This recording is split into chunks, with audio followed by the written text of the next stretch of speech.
are you with chopping? How particular are you with the chopping? I'm not particular. Which knife do I need? I don't know. You're the professional. What's the difference between these two knives? This one looks more chopper, but this one has like the ridges. I think you want the one that is more like flat, like that one. That's weird. I think that works better. That's suspicious. All right, so the tea is piping hot today, and honestly, some of this stuff coming out of these prison phone calls is, yeah, it's a lot. Gypsy's been keeping a low profile lately, and low-key, I don't even blame her with everything that's been getting released. There are some pretty rough moments in these calls, and one of the ones that's got people talking involves her sister Mia. Apparently, Mia is not happy at all about some of the things that got said.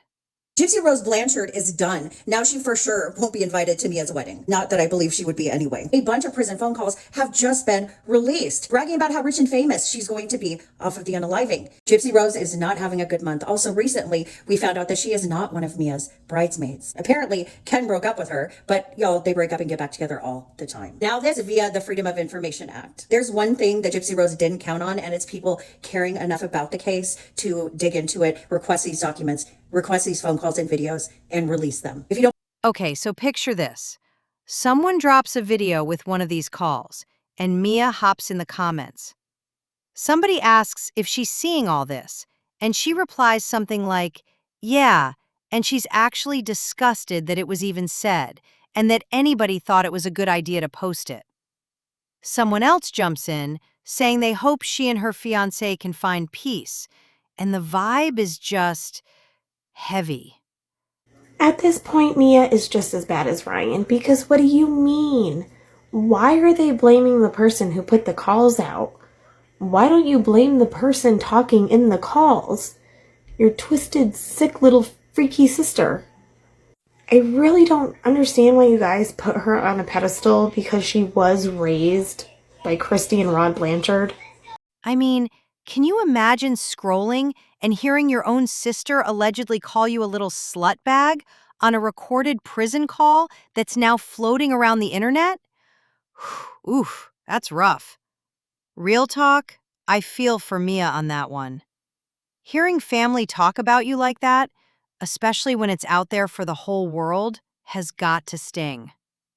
And look, a lot of people have been saying for a while that the jealousy was pretty obvious, but still seeing it play out like this is different.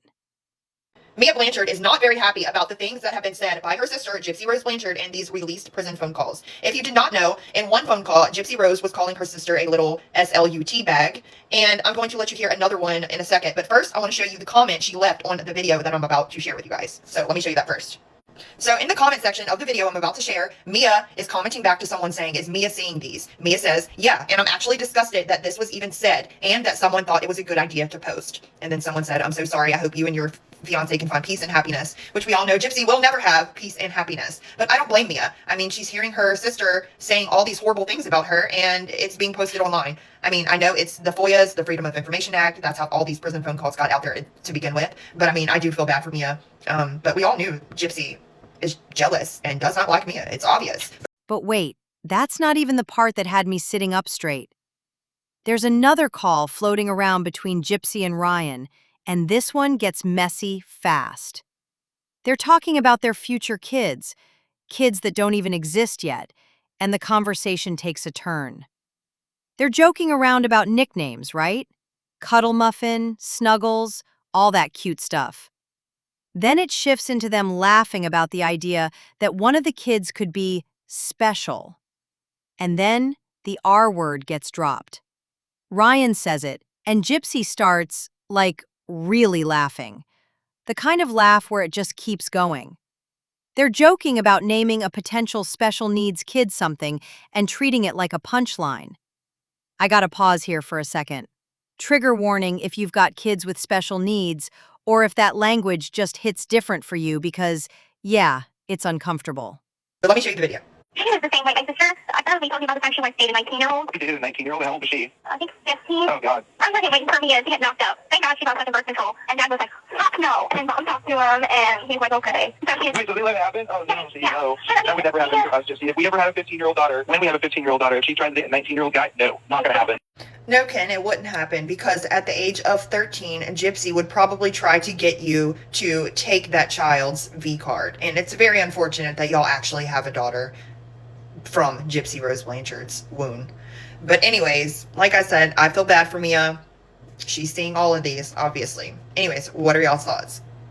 Making jokes at the expense of a child, even a hypothetical one, and throwing that slur around? That's not cute. That's not edgy. That's just cruel. And the fact that this is coming from someone who has worked as a special education teacher? That's the part that really made me go, wait, hold on.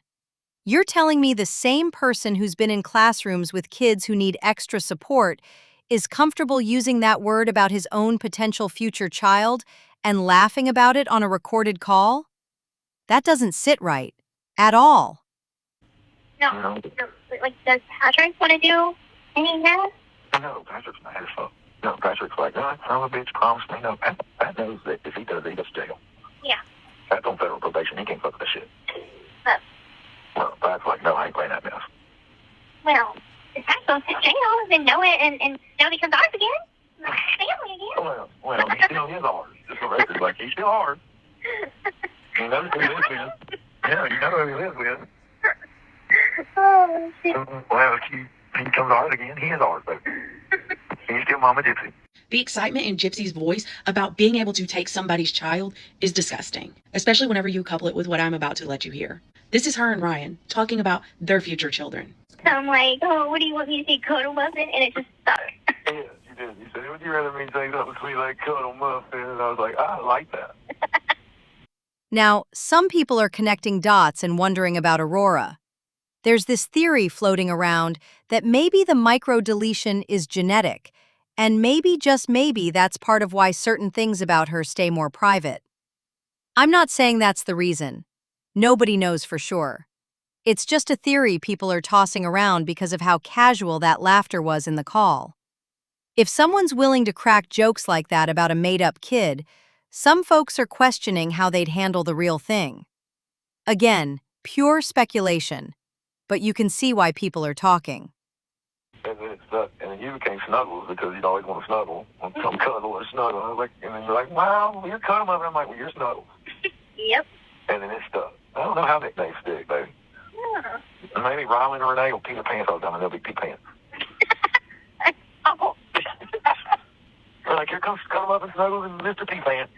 Again, I want to give a trigger warning for the next part. If you have special needs children, this will likely make you very uncomfortable to hear. Let's go. Isn't that terrible? Oh, or because of your awful comments today, you know, our last week we get one that's a little special. And be like, that's our special girl or our special. Oh, you mean our little retard? Yeah. Yes. That'd be our little Riri. The level of giddiness in that conversation is disgusting. But also, it makes me wonder, does Gypsy want a special kid? Like, I can't help but to think if she was to get one, if she would not do everything that she claimed Dee Dee did. What are your thoughts? Okay, so after this call starts circulating, Ryan hops on live. Early in the day, which a lot of people noted because that's usually when he's trying to get ahead of something. And what does he do?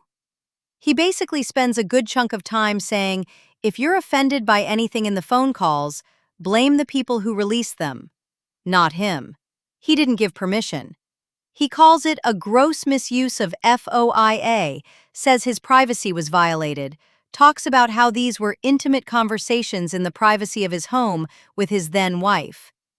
Over and over, he didn't release them, so if you're mad, go be mad at the people who put them out there. I saw that, but you know, I'm going to speak on that. I'm going to speak on that, Cassie. Me das asco. I don't know what that means. Me das asco. You disgust me. I don't know what you said, but you sure put a smile on my face. Place knows, and I sure as hell didn't give permission for it. It is a gross. So Ryan really thinks that he has to give permission to have his phone calls with Gypsy from prison released. Yeah, Ryan, this is why you're not a teacher anymore. And look, I get that nobody loves having private conversations air out. But here's the thing people keep pointing out. These are prison phone calls. Every single one of those calls starts with that automated message telling you the call is being recorded and monitored. Staying on the line is basically consent. There's no real expectation of privacy on non-legal calls from a correctional facility. Once the case is done and the person is convicted, those records can be requested. That's how FOIA works in situations like this. So the whole, they violated my privacy and need my permission angle, a lot of people are saying that just doesn't hold up legally. He's framing it like the release itself is the problem, instead of addressing the actual words that came out of his mouth. That is exactly what a FOIA is for. Yes, your phone calls are fair use.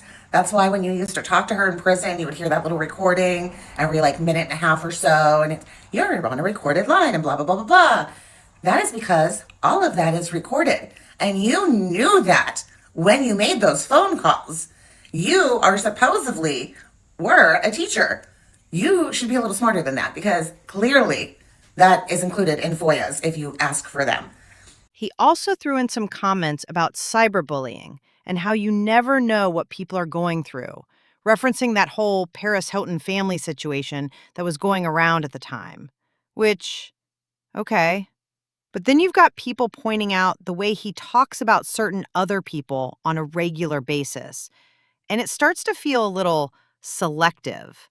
Like the energy he brings when he's talking about Ken or past situations, some folks are calling that the same energy he's now saying is not okay. Consistency matters, you know? And then there's the bigger picture with the special needs angle. Before this call even dropped, some people were already side-eyeing how he talked about his classroom experiences in other contexts. Now you've got this recording of him using that language about a potential child of his own. And parents who used to comment saying they'd love for him to teach their kids are probably sitting with some complicated feelings right now. Hey guys, it's me, Ryan, and of course y'all know that. But Pixie recently just got a haircut, I'll show you that. But first, I have to say a couple of things, all right? People are attacking me for saying something that I said on a private phone call to my ex-wife, my wife at the time. And I said something inappropriate, but it was not malicious. It was not in a demeaning way. You can clearly hear me joking and laughing. And people are attacking me on the basis that I said it. Do I say stupid stuff? Absolutely. Am I human? Absolutely. I've never claimed to be perfect. I've never claimed to be anything other than me. All right. Have I done stupid stuff? Yeah. Have I said stupid stuff? Yeah. I'm human. Never said that I wasn't. But if I offended you in any way with my joking remarks, I do apologize. I mean that sincerely. I apologize. But I've never once demeaned anybody or said anything malicious to anybody in that regards. And I apologize. And I hope you can forgive me. But if not, I understand. Like I said, I'm human. I make mistakes. And all I can do is live and learn. But, was FOIA created for this purpose of these phone calls? No. Do I think my privacy has been attacked? Yeah. Do I think it was a gross misuse of FOIA? Absolutely. And just because they have these recordings, does it make it right? No, it doesn't. So anyway, y'all can attack me all you want, feel free, but just know I'm human and I make mistakes. And yeah, I say stupid stuff trying to be funny, which some people don't find funny. And I'm sorry. I am sorry. But I am human, guys. And that's all I can do. So anyway, here's Pixie. Pixie, say hey. You look like an alien. You do, but you're still so cute.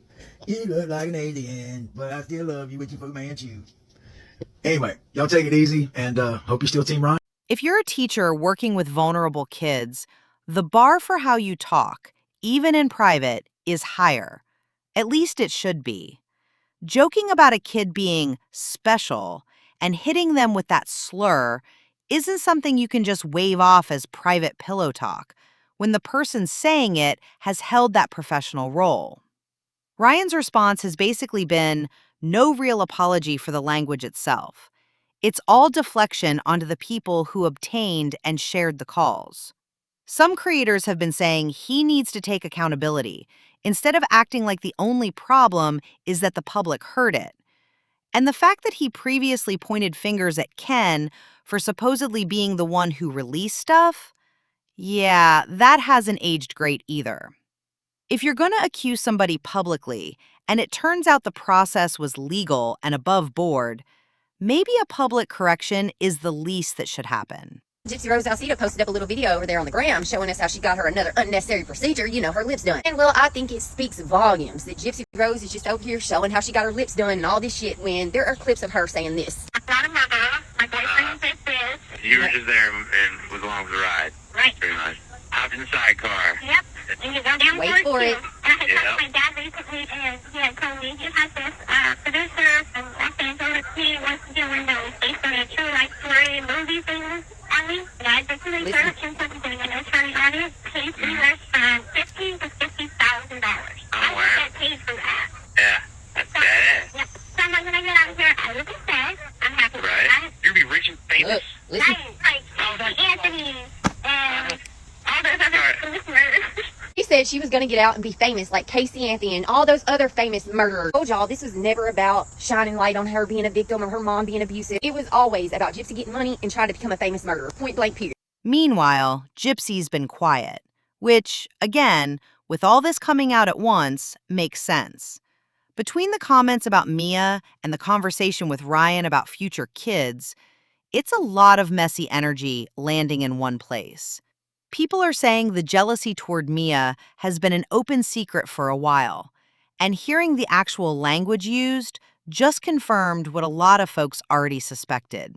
Mia's comment about being disgusted feels pretty justified from the outside looking in. Nobody wants their sibling talking about them like that on a call that ends up online. The whole situation has people debating accountability versus privacy, what teachers should and shouldn't say even off the clock, and whether laughing at the idea of a special needs child is ever okay. Mia Blanchard is not very happy about the things that have been said by her sister, Gypsy Rose Blanchard, in these released prison phone calls. If you did not know, in one phone call, Gypsy Rose was calling her sister a little SLUT bag, and I'm going to let you hear another one in a second. But first, I want to show you the comment she left on the video that I'm about to share with you guys. So let me show you that first. So in the comment section of the video I'm about to share, Mia is commenting back to someone saying, is Mia seeing these? Mia says, yeah, and I'm actually disgusted that this was even said and that someone thought it was a good idea to post. And then someone said, I'm so sorry. I hope you and your fiance can find peace and happiness, which we all know Gypsy will never have peace and happiness. But I don't blame Mia. I mean, she's hearing her sister saying all these horrible things about her and it's being posted online. I mean, I know it's the FOIAs, the Freedom of Information Act. That's how all these prison phone calls got out there. For a lot of viewers, the answer to that last one is a hard no. The R word isn't a punchline. Future kid or not, it's still aimed at a child who would need support. And the casual way it got tossed around is what rubs so many people the wrong way. I keep coming back to how preventable some of this was. You know the calls are recorded. You know they're monitored. Yet the conversation still goes there.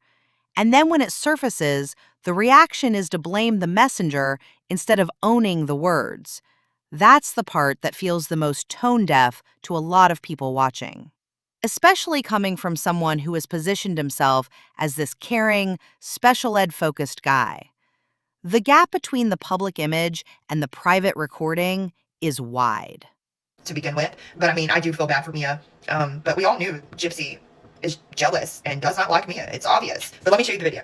She was the same way. My sister, I thought we told you about the time she once dated a 19-year-old. You dated a 19-year-old? How old was she? I think 15. Oh, God. I was waiting for Mia to get knocked up. Thank God she got such a birth control. And Dad was like, fuck no. And Mom talked to him, and he was like, okay. So Wait, so they let it happen? Oh, no, see, no. That would never happen for us, Gypsy. If we ever had a 15-year-old daughter, when we have a 15-year-old daughter, if she tried to date a 19-year-old guy, no, not going to happen.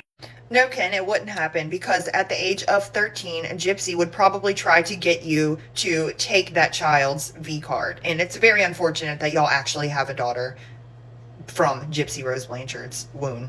But anyways, like I said, I feel bad for Mia. She's seeing all of these, obviously. Anyways, what are y'all's thoughts? Now the argument call. This one gets messy fast. Ryan brings up a scenario, something along the lines of an intimate situation where someone else is in the room, or the thrill of almost getting caught. The way it's phrased, it lands with a kid example, and Gypsy gets upset. She's saying it made her feel a certain way, that it's weird and gross if a kid is involved. He tries to clarify that he meant the thrill of being caught, that it could be anybody, not specifically a child. She pushes back hard, says she had to call a friend because she didn't want to overreact, and the whole thing spirals into them going back and forth about how he phrased it and what he was really asking. Gypsy Rose's prison calls are connecting to the prison emails. Do you remember this one where it says, "I'm one dog you won't shoo away from your crotch"? Well, I would like to let you hear something from the prison calls. Her and Ryan are having a adult conversation, and Ryan makes this comment. Damn it, my dick just got really hard. No, you love it. Keep on wagging that beautiful tail over there. No. And while we are on the subject of taboo things, Gypsy and Ryan had this to say about Gypsy's uncle cousin Bobby. I like it. And oh my god, it's crazy how much Bobby looks like Claude. That's his daddy. Claude is his daddy, I think, isn't it? Yes. But, like, I mean... Like, realistically. Realistically, yeah. But, like, Son-in-law. who he was raised by is Claude's son, Cookie. So it is officially confirmed. He is Gypsy's uncle cousin. Gypsy's grandpa slept with his son's lady. This family is the family that never stops giving. He's apologizing for hurting her feelings, saying he just wanted her to come clean if there was anything. And she's pissed that he even thought to ask it that way. The call ends on a tense note. Listeners are split. Some hear him testing a boundary that should never be tested. Others hear her reacting strongly to the kid framing. Either way, the fact that this conversation even happened and that it involved that kind of example is what has people disturbed. And again, this is the same person who was in classrooms with special needs kids. And this is the first time that you have tried to go on a journey of losing weight. And I've been with you through it. I know your pattern. But you don't want to accept that you have certain habits of picking something up and then the shine wearing off and then you don't want to do it no more. And I'm not going to be your mom. I'm not going to be your babysitter. I didn't expect you to do that. That's not what I want. I want you to be my wife. I want to do stuff together. Like, baby, we can eat healthy together. Like, we can eat healthy together. I want to support you. I really do. I know. When it comes to, your body, I can't do it. I can't. What do you mean you can't? With that. I can't be involved with that. You do you as far as your body is concerned. After some of this started circulating, Ryan went live. He spends a lot of time on the privacy angle. He's saying these were intimate conversations with his then-wife in the privacy of his home. He didn't release them. He didn't give permission. So if you're appalled, blame the people who put them out there. He calls it a gross misuse of FOIA. He also slips and says he still is in love with her, then quickly corrects to, "I will never regret being in love with her." The still part is what a lot of people latched onto. He's framing the entire issue as the release itself, rather than the content of what was said. Critics are pointing out the same thing as before. Prison calls come with the automated warning that they're recorded and monitored. Staying on the line is consent. There's no legal expectation of privacy on those non-legal calls once the case is resolved. Yep, without Dee Dee and without Dee Dee's word, then Gypsy was the only one to blame. And Gypsy couldn't let that happen. Gypsy didn't want the world to know that she was lying about not being able to walk. Gypsy didn't want the world to know that she was pretending to be a disabled little girl. That's the part I don't understand. The people who still support her, have you noticed she doesn't act like that anymore?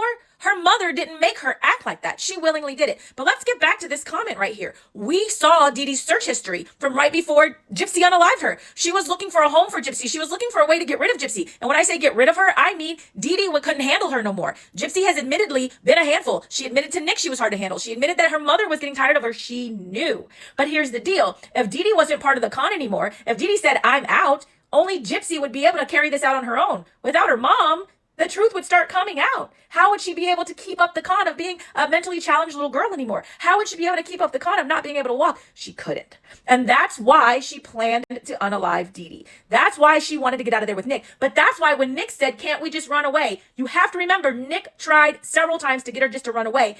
Gypsy said, "No, there's no other way." Of course, because a dead person can't talk. A dead person can't tell the truth. All you can believe is the person who's still alive talking about how terrible the dead person was. It was all part of Gypsy's master plan.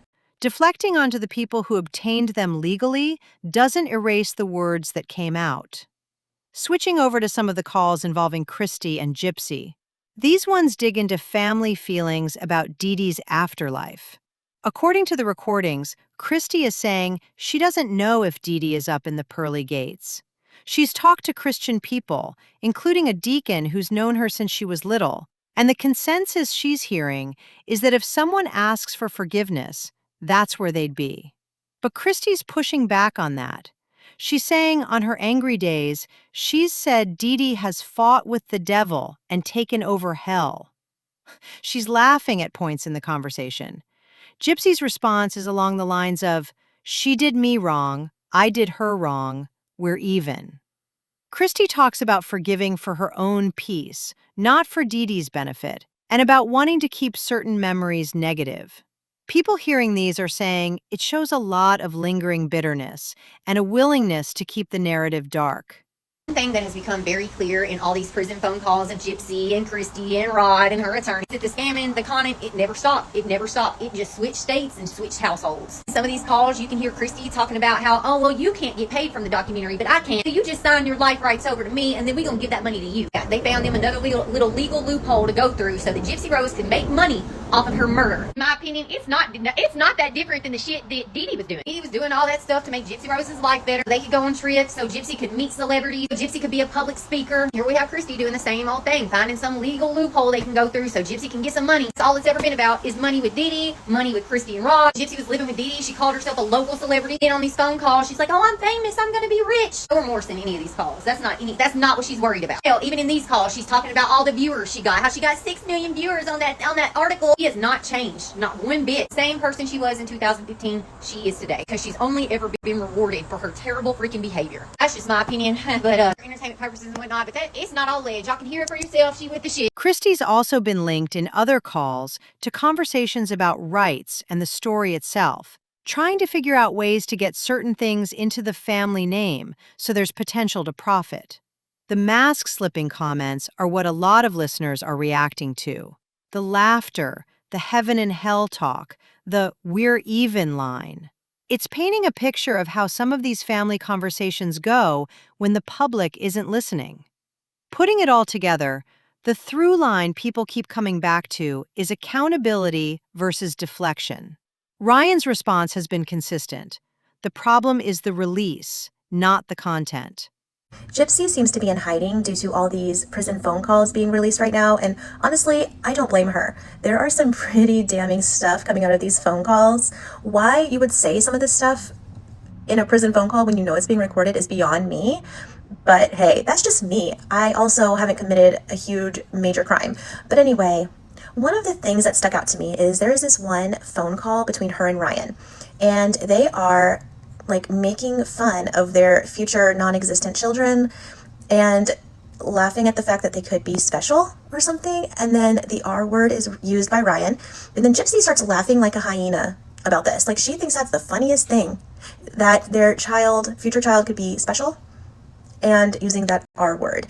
So it makes me wonder, because Aurora, it's possible she has the microdeletion because it's genetic, and maybe the reason why she hides Aurora is because she's like ashamed of her. Because if she's willing to laugh at something like that and use that slur, I wouldn't put it past her to be ashamed of her.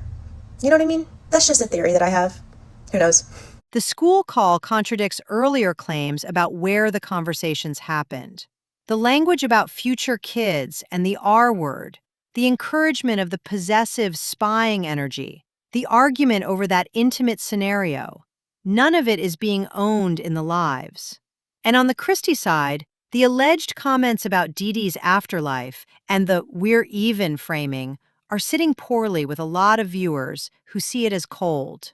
Gypsy's own alleged self-description as a psychopath in one of the calls is getting heavy play too, especially with the definition people are circulating: lack of empathy, no remorse, manipulative charm. Whether she was being serious or dramatic in the moment, the fact that it was said, And that Ryan responded positively to the cray-cray package is part of why this batch of calls feels different. The bigger conversation online is about what this says regarding working with vulnerable kids, seeking out high-profile inmates, and then acting shocked when the recorded conversations become public. So I had to come and make a video before I take my son to school. It's their first day. Anyways, so I listened to the pornographic phone call between Ken Urker and Gypsy Rose Blanchard. And he talks about being in amateur porn. He's pulling her leg. This is his way of telling her that he's gay. So Mike Honcho, if you guys don't know who Mike Honcho is, it's basically like a person in Talladega Nights, and he makes a bunch of jokes and stuff like that. Now, it's funny because Ryan actually always comments about Talladega Nights, but Mike Honcho also has a Urban Dictionary meaning as well. I only know this because I had stepbrothers, okay? And that sounded very familiar to me when I heard it, when I heard somebody making a video about it. Don't put it here, pause to read, because I'm not gonna leave it there forever. But yeah, basically if you sit on a toilet, you have to spread them cheeks to push out a Mike Honcho. He was saying he was doing porn and it was for free. Yeah, he was pulling her leg and all your other legs. This was just a way and form for him to say that he is gay.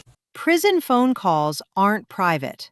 That's been the case the whole time. The surprise seems to be more about the content than the fact that they exist.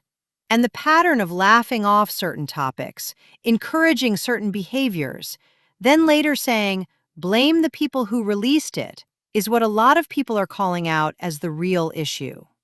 Just confirms it, guys. I'm gonna put the clip here at the end of the video. Enjoy. I never told you, when I was 18 through 19, I did 3 videos, but only 3 of them, and they were amateur, so that you can find them on like certain websites, but like I didn't get paid for them. They're not like high production, but you can find me on like certain websites, like or whatever. Hey, that's what I usually go to. I usually do .com. I'm on there too. And all 3 of them. Nice. My is Mike Honcho, and yeah, so I'm on there. Nice. Maybe I've seen you before. I don't know. maybe. Usually I do. Anyway, that's the latest wave of these calls and the reactions around them. The psychopath admission and Ryan liking the possessive side, the future kids joke with the R word, the classroom call, the argument over that scenario, Ryan's live deflection and the still in love slip, and the Kristy conversations about Dee Dee's afterlife and the we're even line. She is the same way. My sister, I probably told you about the time she once dated a 19-year-old. You dated a 19-year-old? How old was she? I think 15. Oh, God. I'm fucking waiting for Mia to get knocked up. Thank God she's on fucking birth control. And Dad was like, fuck no. And then Mom talked to him, and he was like, okay. So she is. Wait, so they let it happen? Oh, no, no. But, I mean, that would never happen for us, Gypsy. If we ever had a 15-year-old daughter, when we have a 15-year-old daughter, if she tries to date a 19-year-old guy, no, not going to happen. I don't care how much you try and talk me into it, no. She is a child. She is in 9th grade. He is not even in high school anymore. No. Right. Not going to happen.